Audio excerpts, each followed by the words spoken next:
야, 밥상 꼬라지가 이게 뭐야. 와장창. 날카로운 파열음과 함께 식탁 위가 아수라장이 되었습니다. 시벌건 뚝배기 국물이 제 발등 위로 튀었습니다. 살이 타들어가는 듯한 뜨거운 통증이 느껴졌지만 비명조차 지를 수 없었습니다. 맞은편 소파에 앉은 남편 상철이 씩씩거리며 삿대질을 해댔기 때문입니다. 너 지금 나랑 장난해? 내가 은퇴하고 집에 있으니까 우습지? 엉? 여보, 당신 건강 생각해서. 시끄러워. 건강은 무슨, 돈 아까워서 풀떼기만 끓여댄 거. 누가 모를 줄 알아? 내가 현직에 있을 땐 3만 원짜리 정식만 먹던 사람이야. 그런데 집구석에서 개밥 같은 시래기나 먹으라고? 남편에게 제 정성이 담긴 음식은 그저 개밥이자 가난의 냄새일 뿐이었습니다. 35년입니다. 남편이 밖에서 나온 빚을 갚고 사고 칠 때마다 친정 도움받아 메꿔준 세월이 35년인데 돌아온 건 깨진 그릇 파편뿐이었습니다. 당신 퇴직하고 생활비 줄었잖아요. 나도 아껴보려고. 핑계 대지 마. 능력이 없으면 반찬이라도 잘해야 할 거 아니야. 꼬우면 나가서 돈을 벌어오든가. 남편의 고함이 고막을 때렸습니다. 남편은 작년 퇴직 후 집안의 폭군이 되었습니다. 삼시세끼 따뜻한 밥은 기본이고 국이 식었다. 간이 짜다 하며 매일같이 시집살이를 시켰습니다. 저는 점점 말수가 줄어들었고 제 인생은 베란다 구석에 시든 화초처럼 말라갔습니다. 당장 치워. 냄새나니까 창문 다 열고. 다시는 내 상에 이런 냄새나는 거 올리지 마. 재수 없게. 남편은 리모컨을 집어들고 TV 볼륨을 확 키워버렸습니다. 그 등 뒤에서 저는 묵묵히 깨진 조각을 주워 담았습니다. 날카로운 사기에 손끝이 베어 피가 맺혔지만 아프다는 말도 할 수 없었습니다. 바닥을 닦아내는데 구수한 시래기 냄새가 오늘따라 유독 비릿하고 처량하게 느껴졌습니다. 이게 딱 제 인생 냄새 같아서요. 그때였습니다. 안방에서 옷을 갈아입고 나온 남편이 현관으로 향했습니다. 방금 전까지 짐승처럼 소리 지르던 모습은 온데간데 없고 말끔한 등산복 차림에 머리에는 왁스까지 발라 넘긴 모습이었습니다. 나 동호회 갔다 올 테니까 저녁상이나 제대로 봐놔. 고기 좀 굽고. 여보, 다리 아프다면서 등산은 매주 가요. 제가 묻자 남편이 흠칫하며 쏘아붙였습니다. 잔소리 좀 그만해. 늙어서 집에만 있으면 너처럼 퍼지는 거야. 난 아직 청춘이라고.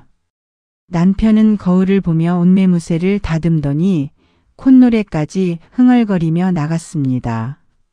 사랑 누가 말했나. 쾅. 현관문이 닫혔습니다. 방금 전까지 저에게 독서를 퍼붓던 남자가 밖으로 나갈 때는 저렇게 신이 나서 나간다니. 저는 욱신거리는 발등에 찬물을 끼얹으며 거울을 보았습니다. 그 속엔 푸석한 머리에 주름진 얼굴을 한 초라한 늙은 여자가 서 있었습니다. 문득 결혼할 때 친정 엄마가 하신 말씀이 떠올랐습니다. 참고 살면 복이 온다. 그 말을 철석같이 믿고 35년을 버텼습니다. 하지만 남편에게 저는 아내가 아니었습니다. 그저 밥 차려주고 감정풀이하는 식모일 뿐이었죠. 베란다 문을 열자 차가운 바람이 훅 끼쳐 들어왔습니다. 남편이 사라진 텅 빈 집, 그런데 이상하게도 남편이 지나간 자리에 낯선 향기가 감돌았습니다. 평소 땀 냄새 나던 남편에게서 맡아본 적 없는 아주 달콤하고 진한 향수 냄새였습니다. 난 아직 청춘이야. 남편의 그 말이 비수처럼 날아와 꽂혔습니다. 단순히 밥투정이 심해진 게 아니라는 서늘한 예감이 화상을 입은 발등보다 더 뜨겁게 저를 덮쳐왔습니다. 지금 남편이 향하고 있는 곳은 정말 산이 맞을까요? 남편이 등산을 다녀온 그날 저녁이었습니다. 현관문이 열리고 들어오는 남편의 얼굴은 묘하게 들떠 있었습니다. 평소 산에 다녀오면 아이고 다리야 밥 줘 하며 소파에 널브러지던 사람이 그날따라 콧노래를 부르며 욕실로 직행하려 했습니다. 여보 땀 많이 흘렸어요. 옷 이리 줘요. 세탁하게. 제가 남편이 벗어둔 등산 조끼를 받아들려 하자 남편이 소스라치게 놀라며 제 손을 탁 쳐냈습니다. 아 됐어. 내가 알아서 해. 당신은 손대지 마. 남편의 반응이 너무 과격해서 저는 순간 멍해졌습니다. 남편은 제 눈치를 살피더니 조끼를 움켜쥐고는 안방으로 후다닥 들어갔습니다. 문틈으로 보니 남편은 조끼 안주머니를 조심스럽게 확인하고는 다시 주머니를 꽉 닫아 옷장 가장 깊숙한 곳, 잘 입지 않는 겨울 코트 사이에 조끼를 구겨 넣었습니다. 도대체 저 주머니에 뭐가 들어있길래 저러는 걸까? 가슴 속에서 불길한 마음이 꿈틀거렸습니다. 분명 산에서는 필요 없는, 하지만 저에게는 절대 들켜서는 안 되는 무언가가 저 안에 있었습니다. 그날 이후 집안의 공기는 더 무겁게 변해갔습니다. 결정적인 변화는 남편의 돈 이야기에서 시작되었습니다. 며칠 뒤 밤 안방 문을 걸어 잠그고 누군가와 통화를 하는 남편의 목소리가 거실까지 새어 나왔습니다. 아, 김 여사님. 아이고 목소리가 왜 이렇게 고우십니까? 하하. 네? 그 정보가 확실한 거죠? 저는 숨을 죽이고 방문에 귀를 댔습니다. 예. 제가 퇴직금 헐어서라도 그 시드는 맞추겠습니다. 걱정 마십시오. 제가 누굽니까? 대기업 자금 부장 출신인데 딱 보면 알죠. 이번에 상장만 되면 10배는 기본이라면서요. 네네 주말에 뵙죠. 사랑. 아니 사모님 존경합니다. 하하. 통화가 끝나고 방문을 연 남편의 얼굴은 상기되어 있었습니다. 마치 로또라도 당첨된 사람처럼 눈빛이 번들거렸습니다. 여보 누구랑 통화하는데 그렇게 굽신거려요? 그리고 퇴직금을 헌다니 그게 무슨 소리예요? 남편은 흠칫 놀라더니 이내 정색하며 저를 노려보았습니다. 당신이 엿들었어? 여자가 집구석에서 살림이나 잘할 것이지 남자가 하는 큰일에 토 달지 마. 나 이번에 진짜 대박 칠 거니까 그런 줄 알아. 아니 요즘 투자 사기가 얼마나 많은데 그래요. 퇴직금은 우리 노후 자금이잖아요. 함부로 건드리면 안 돼요. 사기? 야, 내가 바보 천치인 줄 알아? 동호회에서 알게 된 분인데 강남의 빌딩만 3채인 사모님이야. 나한테만 특별히 고급 정보 주는 거니까 입 다물고 있어. 나중에 돈방석 앉게 해줄 테니까. 남편은 김 여사라는 사람을 맹신하고 있었습니다. 평생 돌다리도 두드려보고 건너던 깐깐한 사람이 얼굴도 모르는 여자의 말. 한마디에 평생 모은 피 같은 돈을 쏟아붓겠다고 나서는 꼴이 기가 막혔습니다. 돈 문제뿐만이 아니었습니다. 남편은 24시간 휴대폰을 몸에서 떼지 않았습니다. 화장실 갈 때도 들고 가고 잘 때는 베개 밑에 깔고 잤습니다. 예전에는 패턴 잠금조차 귀찮아하던 사람이 복잡한 비밀번호를 걸어두었습니다. 모두가 잠든 새벽 2시 정적을 깨고 거실에서 카톡 하는 맑고 경쾌한 알림음이 울렸습니다. 남편이 화장실에 가면서 식탁 위에 잠깐 두고 간 휴대폰이었습니다. 저는 홀린 듯 휴대폰 화면을 보았습니다. 김 여사 오빠 목걸이 너무 마음에 들어요. 센스쟁이. 심장이 쿵 하고 내려앉는 것 같았습니다. 오빠? 하트. 그리고 목걸이? 그 순간 며칠 전 남편이 등산 다녀온 날 옷장에 숨겨두었던 그 조끼가 떠올랐습니다. 남편이 화장실에 간 사이 저는 떨리는 다리를 이끌고 안방 장롱으로 달려갔습니다. 깊숙이 처박힌 겨울 코트 사이에서 그 등산 조끼를 꺼냈습니다.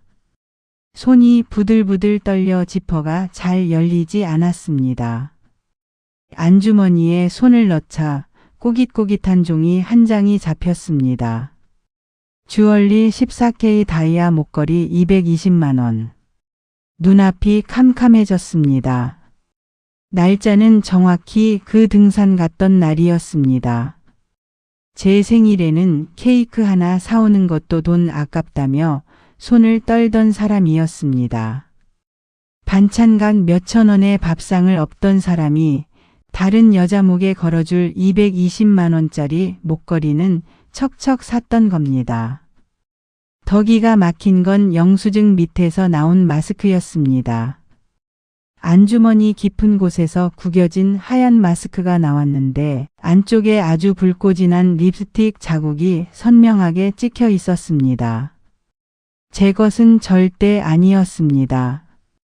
저는 평생 분홍색 립스틱만 발랐으니까요. 너 거기서 뭐해? 등 뒤에서 천둥 같은 고함이 들렸습니다. 화장실에서 나온 남편이 서 있었습니다. 저는 영수증과 마스크를 남편 얼굴에 던지듯 내밀었습니다. 이게 뭐예요? 설명해봐요. 오빠? 센스쟁이? 당신 그 여자랑 무슨 사이야?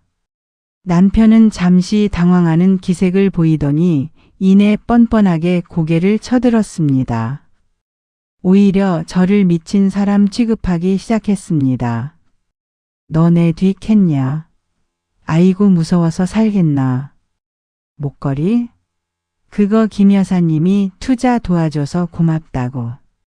비즈니스 차원에서 선물 하나 한 거야. 그리고 마스크.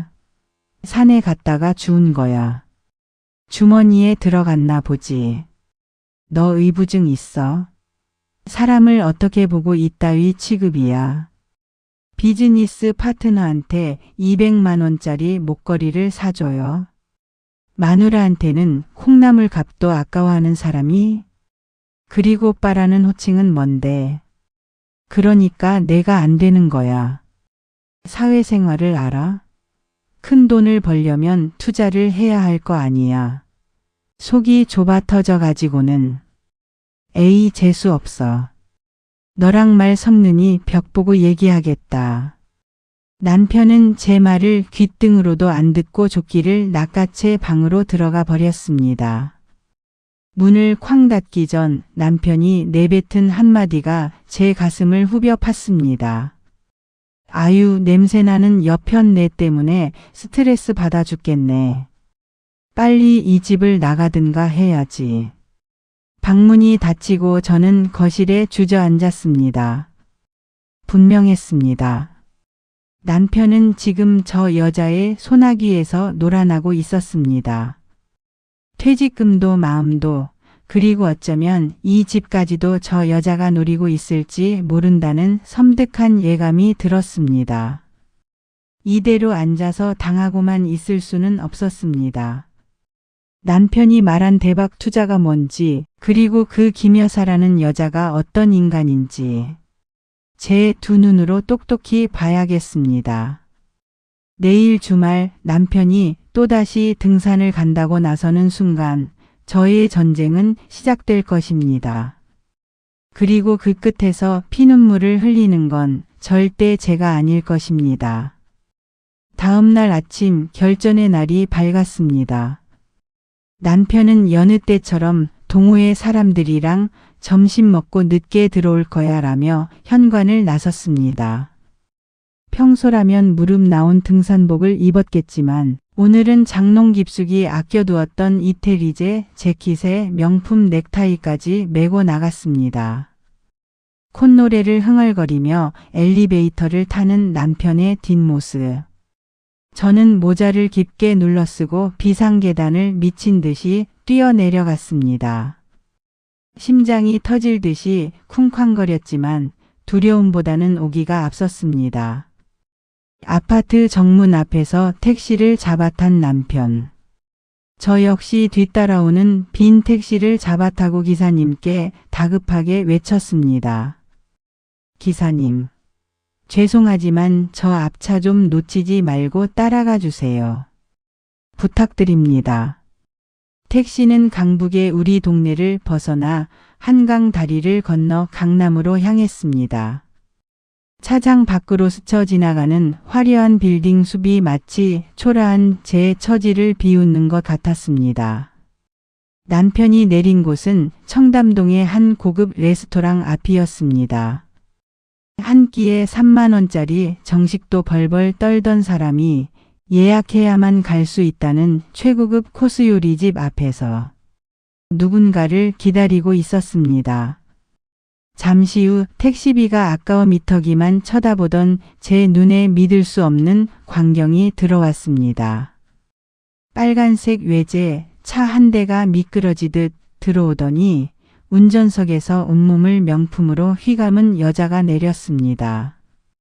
짙은 화장에 화려한 장신구, 그리고 남편의 조끼에서 발견했던 그 붉은 립스틱을 바른 여자.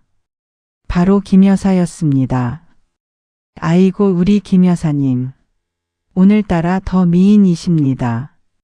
남편은 주차 요원에게 차를 맡기는 여자에게 달려가 차 문을 대신 닫아주며 허리를 굽혔습니다. 집에서는 물 한 잔도 자기 손으로 안 떠먹던 남자가 그 여자 앞에서는 마치 충직한 하인처럼, 아니 사랑에 빠진 소년처럼 굴었습니다. 두 사람은 팔짱을 끼고 레스토랑 안으로 사라졌습니다. 저는 다리가 후들거려 택시에서 내리지 못하고 한참을 앉아 있어야 했습니다. 하지만 여기서 물러설 순 없었습니다.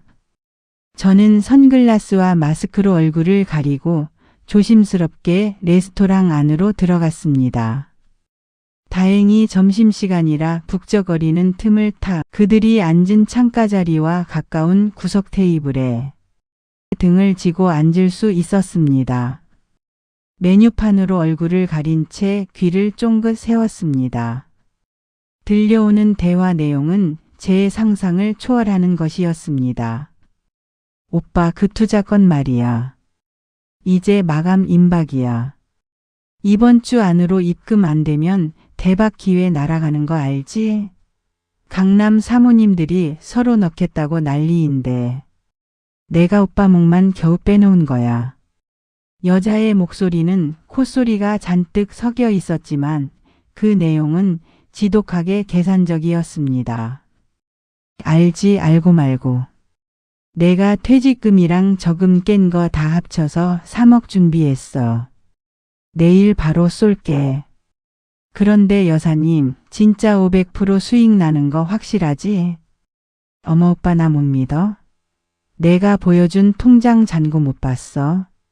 나 강남 건물주야. 푼돈 벌자고 오빠한테 거짓말하겠어? 우리 미래를 위해서 정보 주는 건데 섭섭하네. 아니야. 믿지. 우리 자기 능력 좋은 거 내가 제일 잘 알지. 남편의 목소리에는 간절함과 탐욕이 뒤섞여 있었습니다. 피 같은 퇴직금 3억을 그 사기꾼 같은 여자의 말 한마디에 홀라당 넘기려 하고 있었습니다. 당장이라도 달려가서 멱살을 잡고 싶었지만 이어지는 대화가 제 발을 묶어버렸습니다. 그런데 오빠 투자는 그렇다 치고 집 문제는 어떻게 할 거야? 나 오빠랑 빨리 합치고 싶은데 그 집에서 냄새나는 늙은 여자랑 계속 같이 살 거야. 제 심장이 곤두박질 쳤습니다. 남편이 포크를 내려놓는 달그락 소리가 들렸습니다. 아휴 말도 마. 집에 들어가면 시래기 냄새가 진동을 해서 내가 숨을 못 쉬겠어. 수준 떨어져서 원. 안 그래도 조만간 정리할 거야. 정리? 어떻게? 이혼해 준대. 위자료 줘야 할 텐데. 해주고 말고 할 게 뭐 있어. 그 여편네 평생 내 돈으로 먹고 살았는데 빈몸으로 나가야지. 내가 변호사 알아봤는데 전업주부는 기여도 인정받기 힘들대. 게다가 그 아파트 명백히 내 명의잖아. 내가 가장인데 감히 어딜 넘봐. 쫓아내고 도배 싹 새로 해서 자기랑 살 거야. 그 집 꽤 넓어서 리모델링만 하면 살만해. 정말? 자기 명예 확실해? 그럼. 내가 이 아파트 살 때 들어간 돈이 얼만데. 당연히 내 거지. 그 여편네는 땡전 한 푼 안 보태고 몸만 들어와 산 식충이야. 내 집에서 나가라고 하면 꼼짝없이 나가야지 별 수 있어. 남편의 당당한 목소리에 제 가슴이 철렁 내려앉았습니다. 맞아. 10년 전 그 난리를 겪고 나서도 결국 이 집 주인은 남편이지. 관리비 고지서도 다 박상철 이름으로 되어 있잖아. 저는 절망감에 눈앞이 깜깜해졌습니다. 남편 말이 맞았습니다. 평생 살림만 하느라 제 이름으로 된 재산이라곤 없었습니다. 그저 남편이 벌어다 주는 돈을 아껴 쓰고 남편 명의로 된 집을 쓸고 닦으며 지켰을 뿐입니다. 정말 맨몸으로 쫓겨날지도 모른다는 공포가 밀려왔습니다. 어머 오빠 멋있다. 결단력 짱이야. 그럼 그 여자 내쫓고 그 집 담보로 대출 좀 더 받아서 투자금 늘리자. 그럼 수익금으로 우리 해외여행이나 다니면서 편하게 사는 거야. 그래. 그깟 식충이 같은 여편네 위자료 한 푼 안 주고 내쫓을 테니까 걱정 마. 내일 모레 내 생일에 친구들 다 모이잖아. 그때 내가 보란 듯이 이혼 선언할 거야. 친구들 앞에서 아주 망신을 주고 쫓아내야 찍소리도 못하지. 속이 다 시원하겠네. 그들은 샴페인 잔을 부딪히며 낄낄거렸습니다. 쨍그랑 건배 소리가 마치 제 인생이 산산조각 나는 소리처럼 들렸습니다. 분노보다 더 큰 공포가 저를 덮쳤습니다. 남편은 단순히 바람을 피우는 게 아니었습니다. 저를 알거지로 만들어 거리로 내몰고 새 인생을 살 계획을 하는 중인 것입니다. 하지만 더 비참한 건 제가 막을 방법이 없다는 사실이었습니다. 난 이제 어떡하지? 퇴직금도 저 여자가 다 가져갈 테고 집도 뺏기면 이 늙은 나이에 갈 곳도 없는데 고시원이라도 가야 하나? 손에 쥔 물컵이 바들바들 떨려 물이 넘쳤습니다. 당장 저 테이블을 엎어버리고 이 도둑놈들아 라고 소리치고 싶었지만 저는 그럴 자격조차 없는 것 같아 입술만 깨물었습니다. 지금 난동을 부려봤자 남편은 미친 여자 취급하며 저를 끌어낼 것이고 저는 빈손으로 쫓겨날 것입니다. 35년을 종처럼 살았는데 결국 나는 쓰다 버려지는 껍데기였구나. 저는 도망치듯 자리에서 일어났습니다. 계산서를 들고 나가는 제 등 뒤로 남편의 웃음소리가 악마의 속삭임처럼 들려왔습니다. 자기는 늙지도 않아. 우리 마누라랑은 피부부터 다르네. 쭈글쭈글한 거 보다가 자기 보니까 눈이 정화된다. 레스토랑을 빠져나온 저는 다리에 힘이 풀려 주저앉을 뻔했습니다. 눈부신 햇살이 쏟아지는 강남거리 한복판, 사람들 모두가 행복해 보이는데 저만 세상 끝 벼랑에 서 있는 기분이었습니다. 집으로 돌아오는 버스 안 차창에 비친 제 얼굴은 너지 나간 폐잔병의 모습이었습니다. 눈물이 하염없이 볼을 타고 흘러내렸습니다. 억울해서 미칠 것 같은데 힘이 없어서 가진 게 없어서 아는 게 없어서 아무것도 할 수 없다는 무력감이 저를 짓눌렀습니다. 모레 남편의 생일. 그날이 되면 저는 정말 쫓겨나야 합니다. 낡은 옷 가방 하나 들고 갈 곳 없는 거리로 내몰려야 합니다. 남편과 저 여자가 내 집 안방을 차지하고 뒹구는 꼴을 상상하니 혀를 깨물고 죽고 싶은 심정이었습니다. 누가 나 좀 도와줘요. 제발. 나 좀 살려줘요. 저는 떨리는 손으로 휴대폰을 꺼내 주소록을 뒤졌습니다. 하지만 연락할 곳이 없었습니다. 친구들에게 말하기엔 너무 창피했고 자식도 없는 저희 부부에게 기댈 언덕은 없었습니다. 그때 유일한 혈육인 친정 오빠의 이름이 눈에 들어왔습니다. 오빠한테 말하면 오빠가 해결해 줄 수 있을까? 아니야, 오빠도 늙었는데 무슨 힘이 있겠어. 그래도 마지막으로 목소리라도 듣고 싶다. 저는 지푸라기라도 잡는 심정으로 통화 버튼을 눌렀습니다. 신호음이 길게 이어지는 동안 저는 입술을 피가 나도록 깨물며 끓어오르는 울음을 삼켰습니다. 이 전화가 제 인생을 뒤집을 마지막 기회라는 걸 그때는 꿈에도 몰랐습니다. 여보세요. 오빠? 수화기 너머로 들리는 오빠의 목소리에 저는 댐이 터지듯 울음을 쏟아냈습니다. 기사님이 백미러로 힐끔거렸지만 창피함 따위는 느껴지지 않았습니다. 그저 제 인생이 너무 불쌍하고 억울해서 견딜 수가 없었습니다. 영수가, 너 왜 울어? 무슨 일 있어? 매제가 또 속썩여. 오빠의 다급한 물음에 저는 꺼이꺼이 울며 그동안 참아왔던 모든 것을 토해냈습니다. 남편이 바람난 것, 퇴직금을 상간녀에게 갖다 바친 것, 그리고 결정적으로 저를 빈털터리로 내쫓으려 한다는 사실까지. 오빠, 나 이제 어떡해? 그 인간이 위자료 한 푼 안 준대. 이 집이 자기 명의라고 나보고 몸만 나가래. 갈 데도 없는데 나 이제 길바닥에 나앉아야 해. 흑허. 제 하소연을 듣고 있던 오빠가 잠시 침묵했습니다. 숨막히는 정적. 오빠도 저를 도와줄 형편이 안 돼서 망설이나 보다 생각하며 절망하려던 찰나 수화기 너머로 오빠의 벼락 같은 고함이 터져 나왔습니다. 야, 김영수.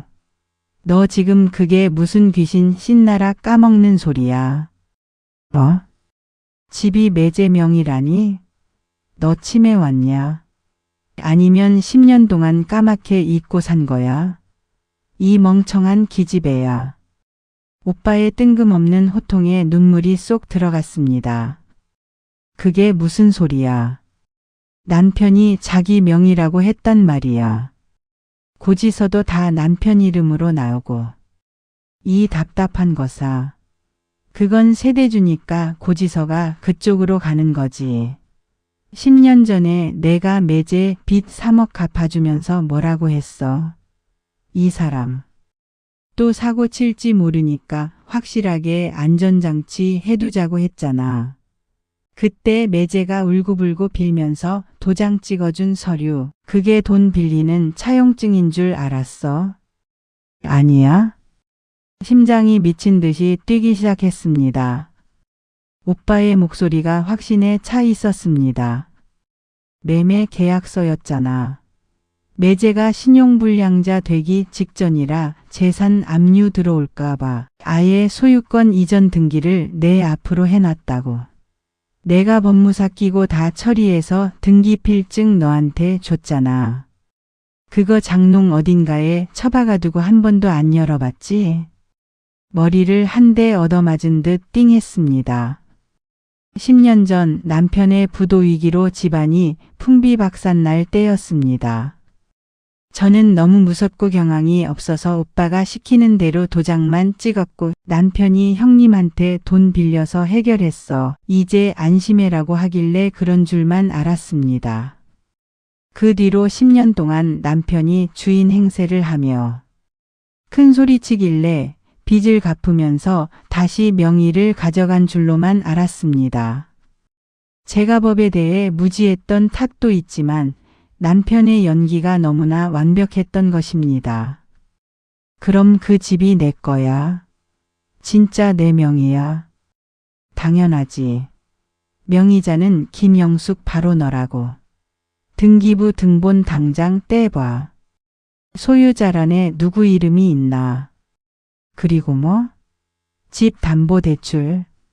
웃기고 있네. 명의자인 내가 인감도장 안 찍어주는데 은행이 미쳤다고 대출을 해줘. 그 사기꾼 년놈들 꿈 깨라고 해. 전율이 등골을 타고 발끝까지 흘렀습니다. 남편은 10년 전 일이라 까맣게 잊었거나 제가 멍청해서 모를 거라고 생각하고 저렇게 날뛰고 있었던 겁니다. 오빠, 진짜지? 나 안 쫓겨나도 되는 거지? 쫓겨나긴 누가 쫓겨나. 쫓겨날 사람은 박상철 그 자식이지. 너 지금 당장 집에 가서 장롱 뒤져봐. 누런 대봉투 있을 거야. 절대 버리지 말라고 내가 신신당부했었는데 기억 안 나? 그거 찾아서 꽉 쥐고 있어. 오빠가 변호사 친구한테 연락해서 내일 바로 보낼 테니까. 전화를 끊고 난 뒤 제 손은 덜덜 떨리고 있었습니다. 하지만 방금 전의 공포와는 다른 종류의 떨림이었습니다. 그것은 희열이었습니다. 기사님, 죄송한데 차 좀 돌려주세요. 집으로 다시 가야겠어요. 빨리요. 저는 택시 안에서 주먹을 꽉 쥐었습니다. 머릿속에 수만 가지 생각이 스쳐 지나갔습니다. 서류가 있어야 해. 분명히 장롱 깊숙한 곳에 뒀었는데 혹시 남편이 이미 몰래 빼돌렸으면 어떡하지? 불안감이 엄습했습니다. 남편은 의심이 많은 사람입니다. 혹시라도 제가 서류를 가지고 있다는 걸 눈치채고 미리 손을 썼다면 10년이라는 세월은 종이 한 장이 사라지기에 충분히 긴 시간입니다. 집에 도착하자마자 저는 신발도 벗지 않고 안방으로 뛰어들어갔습니다. 남편은 아직 돌아오지 않았습니다. 저는 장롱문을 거칠게 열어젖혔습니다. 철 지난 이불들과 낡은 옷가지들이 쏟아져 내렸습니다. 어디 있어? 제발, 제발 있어라. 이불 사이를 뒤지고 서랍 밑바닥을 후렸습니다. 먼지가 풀풀 날려 기침이 나왔지만 멈출 수 없었습니다. 10분 같은 1분이 지나고 제 손끝에 딱딱하고 누런 종이 질감이 잡혔습니다. 장롱 맨 구석 겨울용 극세사 이불 사이에 끼어있던 빛바랜 누런 대봉투. 겉면에는 중요 서류라고 쓴 제 흘림체 글씨가 희미하게 남아 있었습니다. 심장이 밖으로 튀어나올 것 같았습니다. 떨리는 손으로 봉투에 감긴 실을 풀었습니다. 후두둑 떨어지는 먼지와 함께 묵직한 서류 뭉치가 나왔습니다. 소유자 김영수. 제 이름 석자가 붉은 법원직인과 함께 선명하게 박혀 있었습니다. 그 밑에는 10년 전 날짜와 함께 오빠가 말한 공증 각서까지 그대로 들어 있었습니다. 하. 저도 모르게 미친 사람처럼 웃음이 터져 나왔습니다. 다리에 힘이 풀려 주저앉은 채 서류를 가슴에 품고 웃다가 울다가를 반복했습니다. 남편은 이 서류의 존재를 잊고 있던 겁니다. 10년 전 빚을 갚았으니 당연히 집도 자기 것이 되었다고 착각하고 주인 행세를 하며 저를 하녀 취급했던 것입니다. 상간녀 앞에서 내 집이니 쫓아내겠다고 후원장담하던 그 멍청한 얼굴이 떠올랐습니다. 저는 눈물을 쓱 닦아내고 벌떡 일어났습니다. 거울 속에 비친 제 모습은 엉망이었지만 눈빛만은 형형하게 살아났습니다. 이제 상황은 180도 바뀌었습니다. 사냥감이 사냥꾼이 된 것입니다. 당장 이 서류를 남편 얼굴에 던져주고 쫓아내고 싶었습니다. 하지만 그래서는 안 됩니다. 놈들은 제게 너무나 큰 모욕을 주었습니다. 그 대가를 아주 혹독하게 치르게 해줘야 합니다. 남편이 말했지. 모레 생일 파티에서 나한테 이혼 통보를 하겠다고? 친구들을 불러 모아놓고 자신의 성공과 재력을 과시하며 늙은 조강지처를 헌신짝처럼 벌이는 화려한 쇼를 계획하고 있겠죠. 그래요, 기대하세요. 당신이 원하던 그 화려한 쇼, 제가 완벽하게 연출해 드릴게요. 다만 그 무대의 주인공은 당신이 아니라 바로 나 김영숙이 될 겁니다. 저는 달력을 보며 빨간 펜으로 모레 날짜에 동그라미를 쳤습니다. 그리고 그 옆에 아주 꾹꾹 눌러 썼습니다. D-Day. 쓰레기 분리수거하는 날.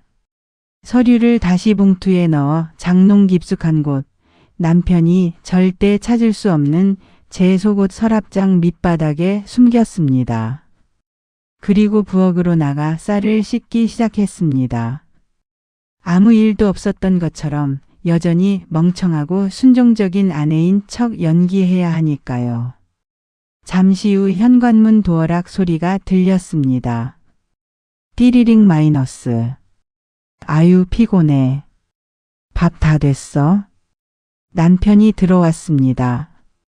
상간녀와 희희낙낙하고 들어온 주제에 뻔뻔하게 밥을 찼습니다. 저는 뒤를 돌아보며 생긋 웃어주었습니다. 왔어요, 여보? 씻고 나와요. 당신 좋아하는 고기 구워놨어요. 웬일이야? 시래기 안 끓이고? 진작 좀 그럴 것이지. 남편은 아무것도 모른 채 휘파람을 불며 욕실로 들어갔습니다. 그 뒷모습을 보며 저는 속으로 차갑게 중얼거렸습니다. 많이 먹어도 그게 이 집에서 먹는 마지막 만찬이 될 테니까. 폭풍전야의 밤이 깊어가고 있었습니다. 결전의 날인 남편의 생일이 되었습니다. 저는 아침부터 분주하게 움직였습니다. 잡채, 갈비찜, 그리고 남편이 그토록 싫어하던 시래기국 대신 맑은 소고기 뭇국까지. 상다리가 휘어지게 차려냈습니다. 남편은 식탁을 훑어보더니 비웃듯 한마디 던졌습니다. 웬일이래? 마지막이라고 아주 용을 썼네. 그래, 떠나는 마당에 밥심이라도 챙겨야지. 저녁 7시가 되자 남편의 친구들이 하나둘 도착했습니다. 대부분 퇴직한 대기업 임원들이거나 동호회 사람들로 남편이 평소 내가 왕년에하며 허세를 부리던 대상들이었습니다. 좁은 거실이 왁자지껄한 소리로 가득 찼습니다. 아이고 재수씨, 음식 솜씨가 여전하십니다. 상철이 이 녀석은 전생에 나라를 구했어. 친구들의 칭찬에 저는 그저 말없이 미소만 지었습니다. 속으로는 많이들 드세요. 이 집에서 박상철이 대접하는 마지막 식사니까요 라고 중얼거렸지만요. 술이 몇 순배 돌고 분위기가 무르익자 얼굴이 불쾌해진 남편이 자리에서 일어났습니다. 드디어 그가 준비한 쇼가 시작되려는 모양입니다. 남편은 거만하게 헛기침을 하더니 친구들을 둘러보며 입을 열었습니다. 자자 여러분. 오늘 제 생일을 축하해 주셔서 감사합니다. 제가 오늘 중대 발표를 하나 하려고 합니다. 좌중이 조용해지자 남편은 저를 힐끔 쳐다보며 비열한 웃음을 흘렸습니다. 제가 이제 인생 2막을 새롭게 시작하려고 합니다. 솔직히 까놓고 말해서 저랑 제 아내랑 수준 차이가 너무 나서 더는 못 살겠습니다. 말이 통해야 살지 원. 그래서 저 이 사람이랑 정리하고 새 출발하기로 했습니다. 순간 분위기가 싸해졌습니다. 친구들은 젓가락을 멈추고 서로 눈치만 봤습니다. 생일 파티에서 대놓고 이혼 발표라니 아무리 친한 친구들이라도 당황스러울 수밖에요. 하지만 남편은 아랑곳하지 않고 폭탄 발언을 이어갔습니다. 위자료? 에이 줄게 뭐 있습니까? 4명의 집에서 평생 호의호식했으면 됐지. 안 그래요? 저 이번에 투자 대박 난 것도 있고 곧 강남 입성할 겁니다. 이 사람한테는 미안하지만 사람은 끼리끼리 살아야죠. 남편의 말에 몇몇은 헛기침하며 고개를 돌렸고 몇몇은 억지로 웃어 보였습니다. 남편은 승리감에 도취해 저를 손가락으로 가리켰습니다. 여보 들었지? 내일 당장 짐 싸. 친구들 증인 섰으니까 딴 말하기 없다. 모두의 시선이 저에게 쏠렸습니다. 불쌍한 여자 쫓겨나는 조강지처를 보는 동정 어린 시선들. 저는 천천히 자리에서 일어났습니다. 그리고 부엌 구석에 있던 남편의 블루투스 스피커를 들고 거실 중앙으로 걸어갔습니다. 여보, 중대 발표 잘 들었어요. 나도 당신 생일이라 특별한 선물 하나 준비했는데 들어볼래요? 선물? 뭐야, 뽕짝 메들리라도 틀어주게. 남편이 낄낄거렸습니다. 저는 침착하게 제 휴대폰을 스피커에 연결하고 이틀 전 레스토랑에서 녹음했던 파일을 재생했습니다. 볼륨은 최대치였습니다. 치지지. 오빠, 그 집에서 냄새나는 늙은 여자랑 계속 살 거야. 스피커에서 낯선 여자의 콧소리가 쩌렁쩌렁하게 울려 퍼졌습니다. 남편의 표정이 순식간에 굳어졌습니다. 아휴 말도 마. 집에 들어가면 시래기 냄새가 진동을 해서. 안 그래도 조만간 정리할 거야. 그 여편 내 빈몸으로 내쫓고 2배 싹 새로 해서 자기랑 살 거야. 정말? 자기 명예 확실해? 그럼. 내가 가장인데 감히 어딜 넘봐. 그깟 식충이 같은 여편 내 친구들 앞에서 망신 주고 쫓아낼 거야. 그 시끄럽던 거실에 찬물을 끼얹은 듯한 정적이 흘렀습니다.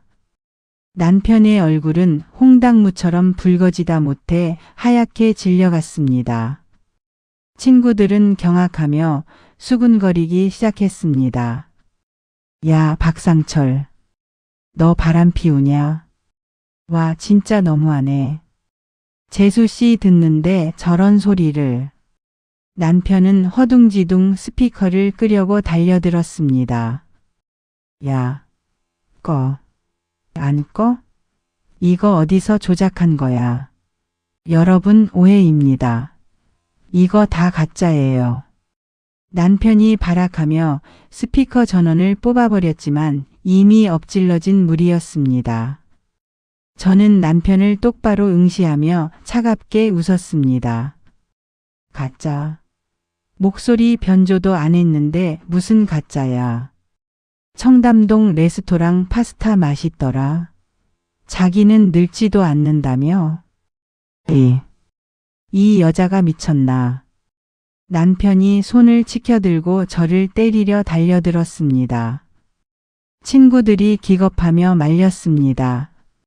저는 눈 하나 깜짝하지 않고 등 뒤에 숨겨두었던 누런 대봉투를 꺼내 식탁 위에 탁 하고 내려놓았습니다. 때려봐. 치기만 해봐.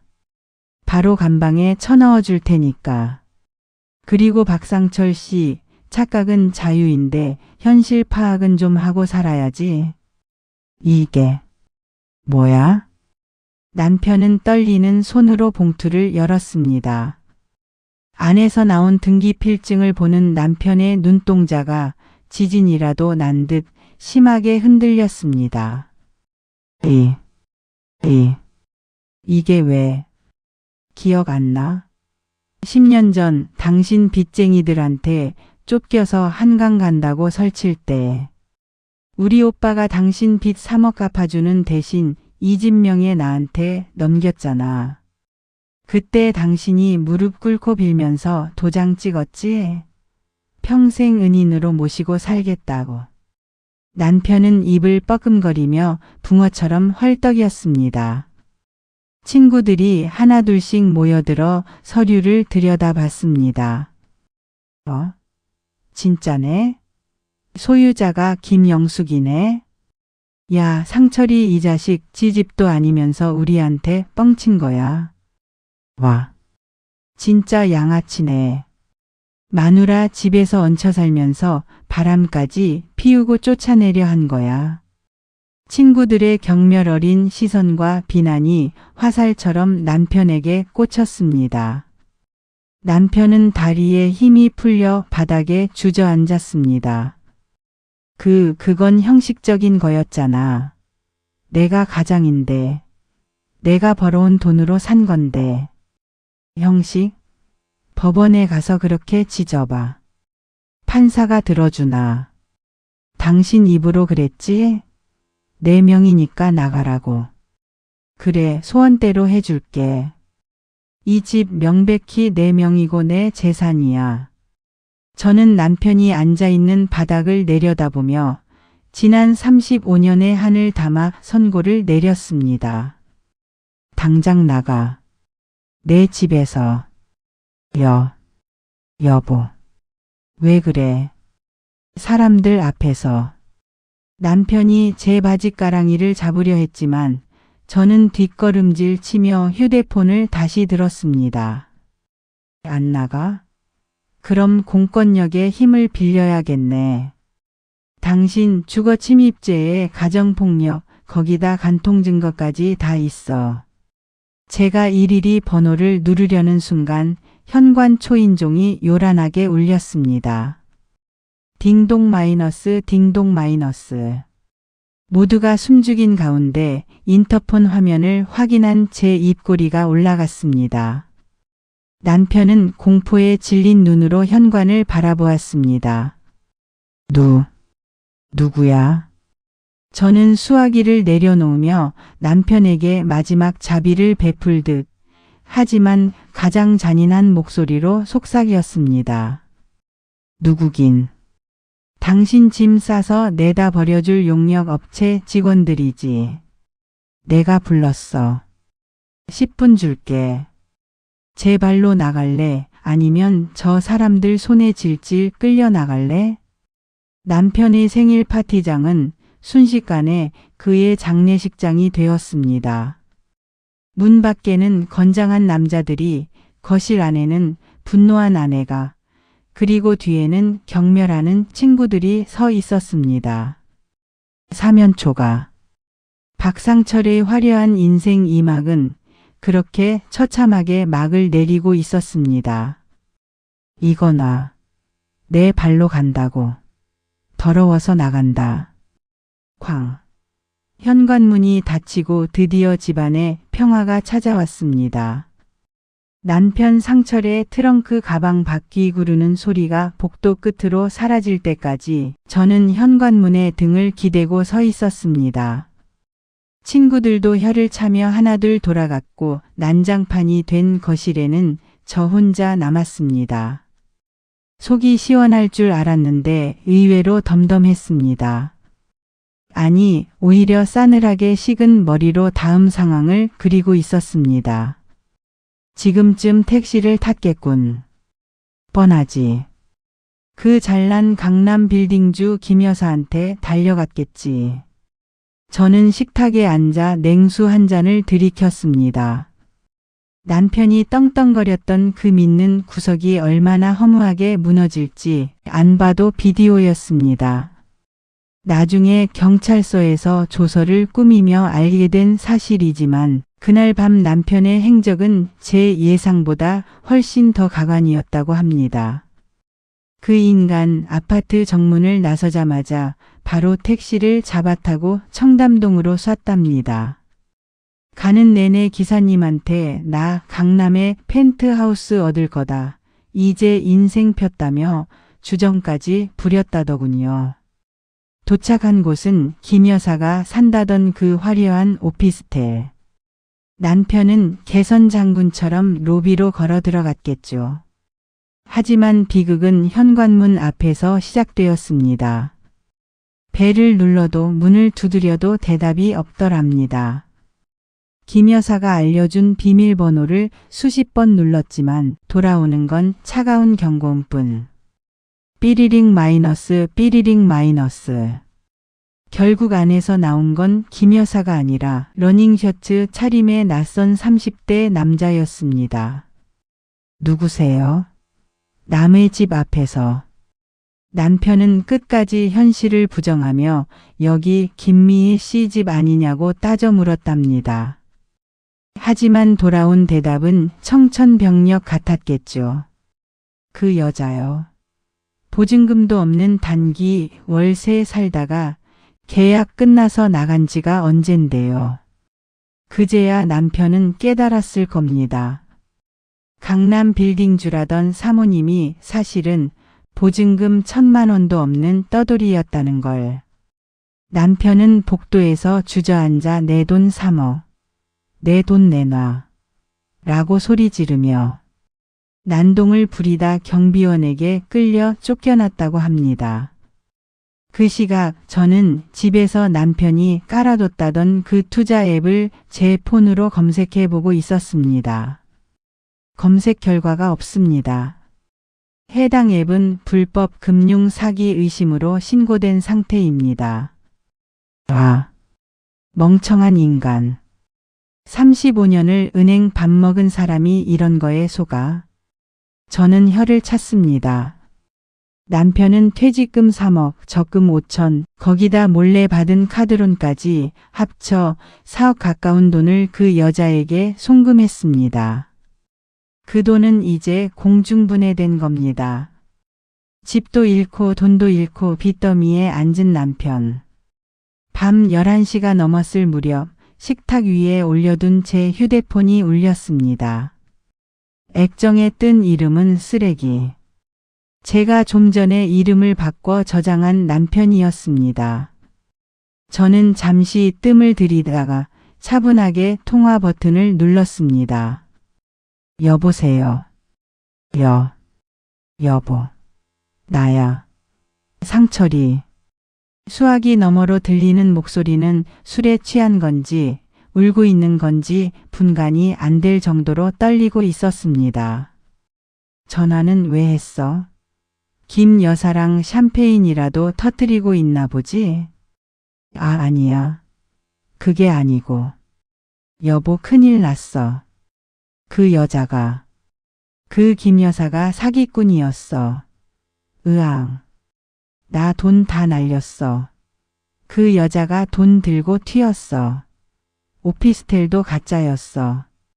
남편은 체면도 없이 엉엉 울며 매달렸습니다. 여보 나 갈 데가 없어. 지갑도 잃어버렸어. 나 지금 집 앞이야. 너무 추워. 문 좀 열어줘. 내가 잘못했어. 응? 다시는 안 그럴게. 그 애처로운 목소리를 듣는데 예전 같으면 마음이 약해졌을지도 모릅니다. 하지만 지금은 그저 구역질이 날 뿐이었습니다. 갈 데가 없어? 잘 됐네. 마침 내가 당신 갈 곳을 정해놨거든. 그게 무슨 소리야? 역시 당신밖에 없어. 내가 지금 바로 택시 타고 갈게. 택시는 무슨? 경찰차 타고 와야지. 경찰차. 아까 당신 나가자마자 내가 경찰에 신고했거든.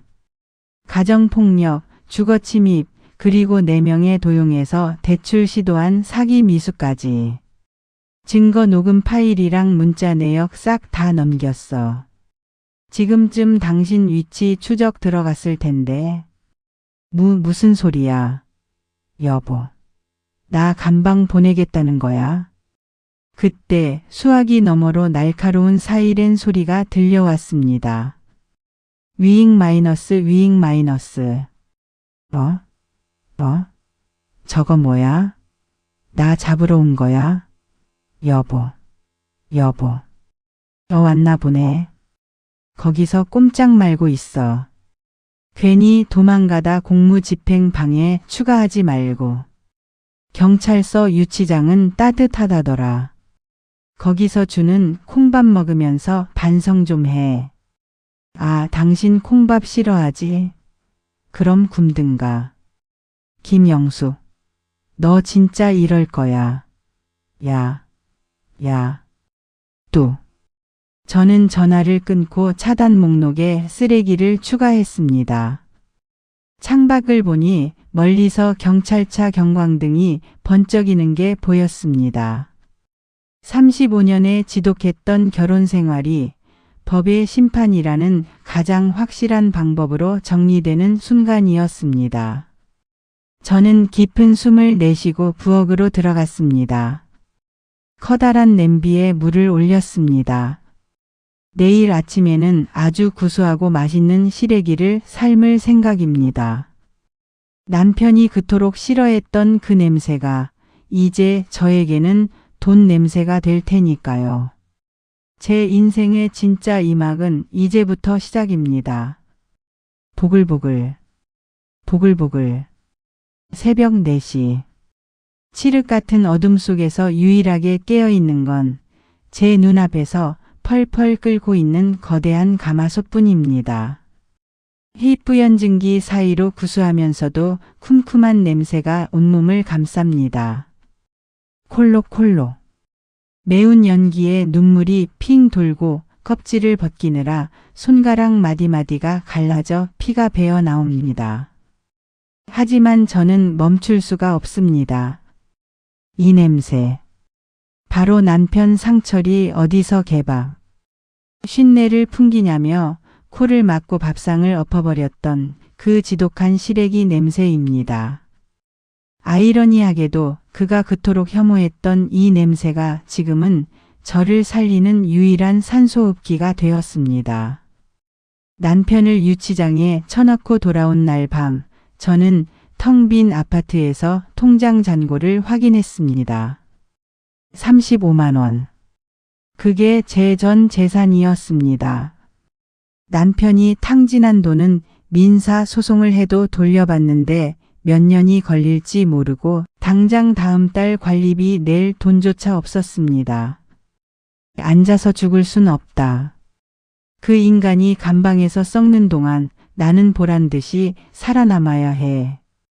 저는 그 길로 시장 구석진 곳에 보증금 500만 원짜리 다 쓰러져가는 가게를 얻었습니다.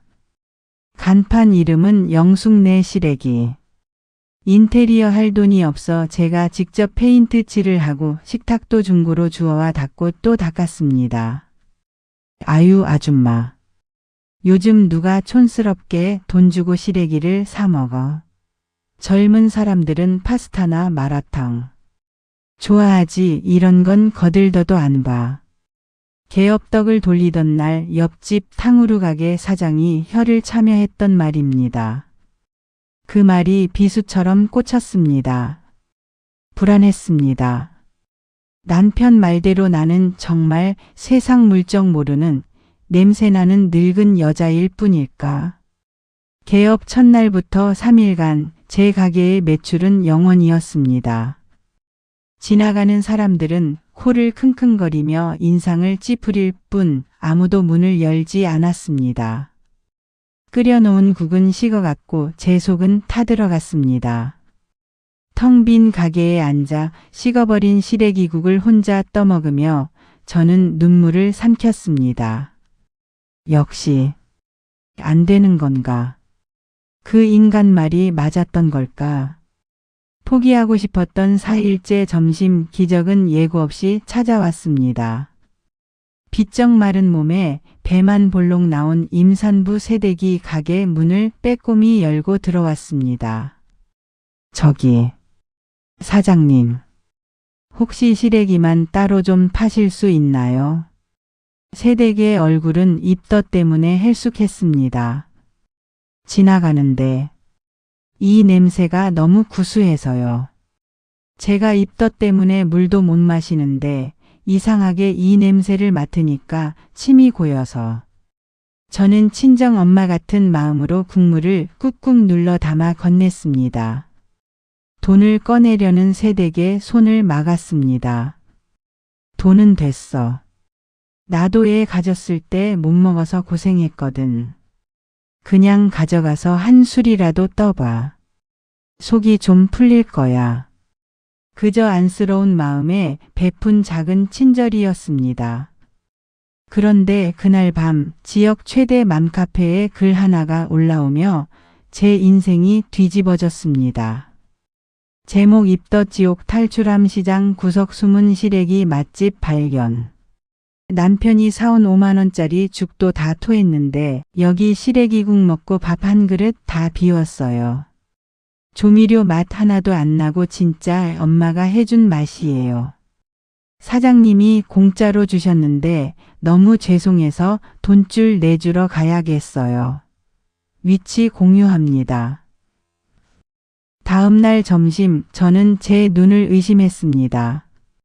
가게 문을 열기도 전인 11시부터 좁은 골목에 사람들이 길게 줄을 서 있는 게 아니겠습니까? 사장님, 여기가 그 마약 시래기집 맞아요. 저도 입덧 때문에 왔어요. 우리 시어머니 갖다 드리려고 냄비 들고 왔어요. 가게는 순식간에 아수라장이 되었습니다. 4구짜리 가스화구가 쉴 새 없이 돌아갔고 뚝배기 끓는 소리가 오케스트라처럼 울려 퍼졌습니다. 맛있다. 와, 이거 진짜 옛날 맛이네. 사장님, 이거 택배는 안 돼요. 서울 사는 우리 딸 좀 보내주게. 남편은 역겹다며 창문을 열어젖혔던 그 냄새에 사람들은 고향의 냄새라며 열광했습니다. 남편이 거지들이나 먹는 풀죽이라던 그 음식이 없어서 못 파는 귀한 음식이 되었습니다. 한 달 뒤 첫 정산을 하던 날, 저는 계산기를 두드리던 손을 멈췄습니다. 통장에 찍힌 숫자 1,530만 원. 남편이 대기업 부장 명함 내밀며 저를 무시할 때 벌어오던 월급의 2배가 넘는 돈이었습니다. 저는 통장을 가슴에 품고 엎드려 엉엉 울었습니다. 슬퍼서가 아니라 제 35년 세월이 헛되지 않았다는 것이 증명된 기쁨의 눈물이었습니다. 성공은 날개를 달았습니다. 방송국에서 촬영 요청이 쇄도했고 저는 시장통. 작은 가게를 넘어 영숙네 식탁이라는 프랜차이즈 대표가 되었습니다. 홈쇼핑에 진출해 시래기 밀키트를 론칭하던 날 1시간 만에 매진 자막이 떴습니다. 어느 날 오후 말끔한 정장을 입고 결제 서류를 검토하던 제 눈에 달력이 들어왔습니다. 11월 15일. 3년 전 남편이 저를 내쫓으려 했던 바로 그날이었습니다. 창밖에는 그때처럼 가을비가 추적추적 내리고 있었습니다. 문득 그 인간 소식이 궁금해졌습니다. 들리는 소문에는 집행유예로 풀려나긴 했지만 사기당한 돈을 찾겠다며 빚까지 내서 돌아다니다가 완전히 파산했다고 하더군요. 지금은 서울역 근처 무료 급식소를 전전한다는 이야기를 풍문으로 들었습니다. 대표님, 출발하실 시간입니다. 오늘 서울역 노숙인 무료 배식 봉사 있는 날인 거 아시죠? 비서의 말에 저는 서류를 덮고 일어났습니다. 네, 알아요. 가야죠. 내가 받은 사랑 돌려드려야지. 저는 성공한 뒤 수익금의 일부로 매주 밥차 봉사를 다니고 있었습니다. 배고픈 서름을 누구보다 잘 알기에 시작한 일이었습니다. 그런데 오늘따라 왠지 모르게 심장이 쿵쿵 뛰었습니다. 마치 운명적인 무언가가, 아니 누군가가 빗속에서 저를 기다리고 있을 것 같은 예감. 저는 거울을 보며 옷매무새를 다듬었습니다. 거울 속에는 더 이상 밥상 앞에서 주눅든 초라한 늙은이가 아닌 기품 넘치는 사업가 김영숙이 서 있었습니다. 가자. 가서 따뜻한 밥 한 끼 대접해드려야지. 제 시래기국이 가장 필요한 사람, 하지만 세상에서 그 국을 먹을 자격이 가장 없는 사람을 만나러 갈 시간입니다. 쏴 하늘에 구멍이라도 뚫린 듯 서울역 광장 바닥을 때리는 빗소리가 요란했습니다. 축축한 비린내와 씻지 않은 사람들의 땀 냄새가 진동하는 천막 아래 수십 명의 사람들이 식판을 들고 아우성을 치고 있었습니다. 악어 빨리 좀 갑시다. 배가 등가죽에 붙게 생겼구만. 밀지 마요. 국물 쏟잖아요. 저는 묵묵히 국자로 뜨거운 김이 솟아오르는 국을 퍼날랐습니다. 자, 뜨겁습니다. 천천히 가세요. 밥은 부족하면 더 드립니다. 제 목소리는 마스크 속에 가려져 웅웅거렸지만 국자를 쥔 손놀림은 경쾌했습니다. 이곳에서 저는 주식회사 영숙내의 대표도 성공한 자산가도 아니었습니다. 그저 배고픈 이들의 허기를 채워주는 봉사자 이모님일 뿐이었습니다. 배식 시작 30분쯤 지났을까요? 덜그럭거리는 식판 소리가 반복되던 그때 빗소리를 뚫고 날카로운 고함이 제 귀를 때렸습니다. 야, 국 좀 많이 퍼. 건더기 팍팍 넣어서. 등골이 서늘해졌습니다. 국자를 쥔 제 손이 허공에서 딱 멈췄습니다. 3년이 지났지만 꿈에서도 치를 떨며 깰 만큼 익숙한 목소리. 제 영혼을 갉아먹던 바로 그 목소리였습니다. 저는 천천히 고개를 들어 앞을 보았습니다. 비를 쫄딱 맞아 물에 빠진 생쥐꼴을 한 남자. 떡진 머리에 수염은 덥수룩하고 어디서 주워 입었는지. 사이즈도 안 맞아 소매가 덜렁거리는 낡은 패딩을 걸친 남자. 냄새가 얼마나 심한지 앞뒤 사람들이 코를 막고 인상을 찌푸리는 그 남자. 비록 노숙자의 행색을 하고 있었지만 저는 단번에 알아볼 수 있었습니다. 35년 동안 저를 식모 취급하고 제 집에서 내쫓으려 했던 전 남편 박상철이었습니다. 상철은 고개를 푹 숙인 채 식판을 들이밀었습니다. 빨리 좀 주시오. 손 떨려서 현기증 나니까. 그는 저를 알아보지 못했습니다. 배고픔에 지쳐 눈앞에 음식밖에 보이지 않는 그저 굶주린 짐승의 눈빛이었습니다. 저는 떨리는 숨을 삼키며 국자로 가마솥 바닥을 깊게 긁었습니다. 그가 그토록 싫어했던 냄새난다며 밥상을 엎었던 그 시래기를 한가득 퍼올렸습니다. 철퍼더. 국그릇에 시래기가 수북이 담겼습니다. 뜨거운 김과 함께 구수한 냄새가 확 올라오자 상철이 흠칫하며 코를 벌름거렸습니다. 이 냄새는. 그의 동공이 지진 난 듯 흔들렸습니다. 3년 전 개밥 냄새라고 소리쳤던 바로 그 냄새였으니까요.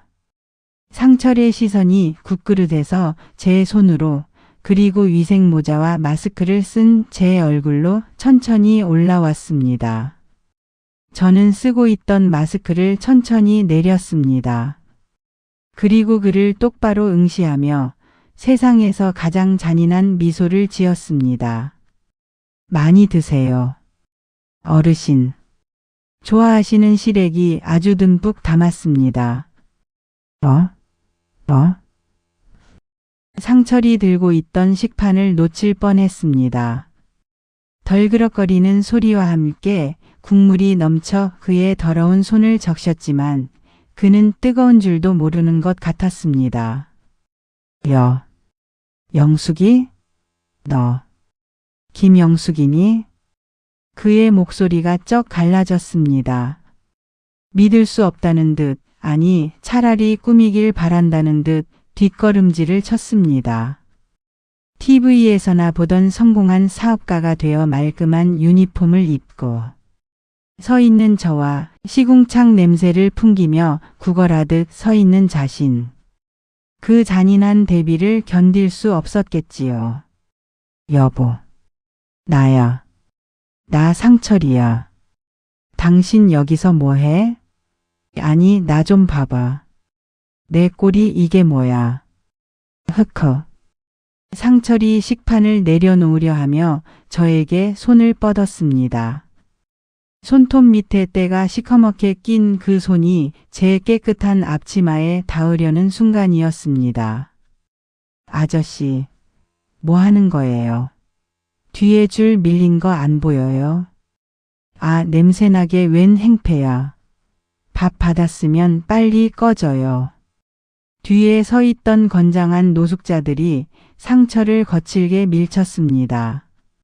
상철은 힘없이 비틀거리며 바닥에 나뒹굴었습니다. 아니, 이 여자가 내 마누라라고. 여보, 나 좀 도와줘.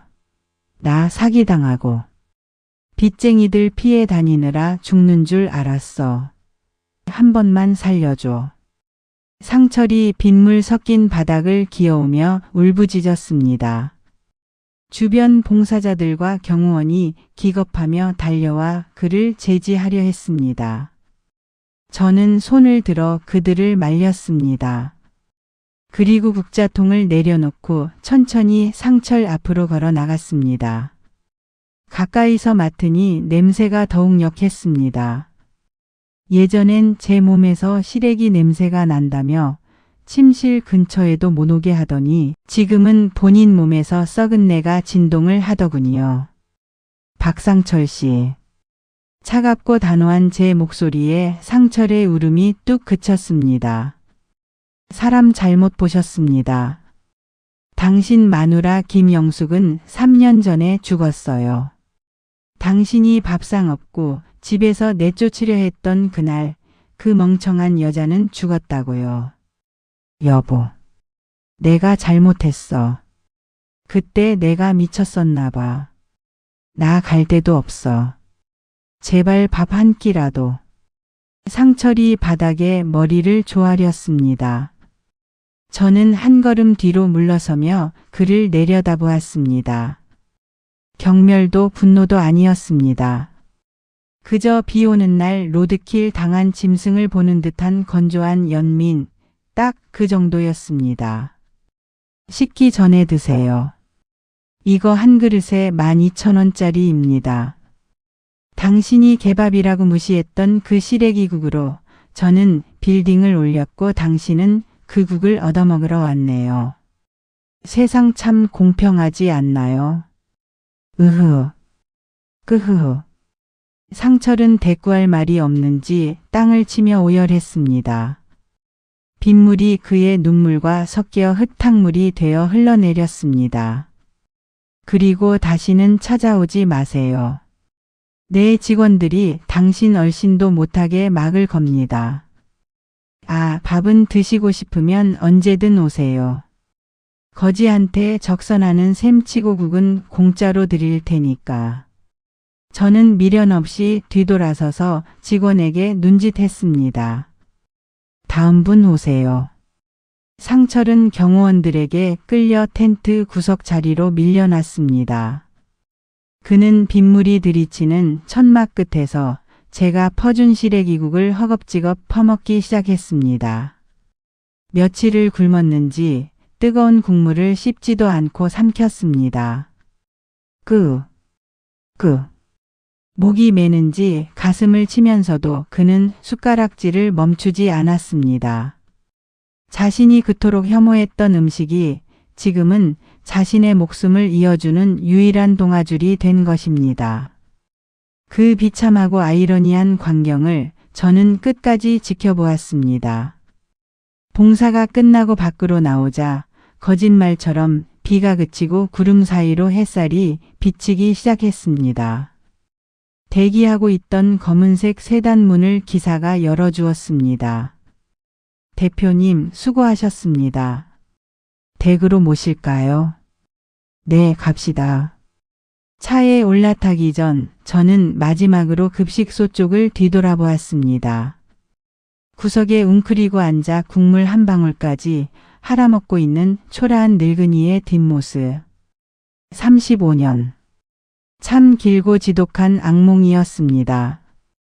하지만 이제야 비로소 그 꿈에서 완전히 깨어난 기분입니다.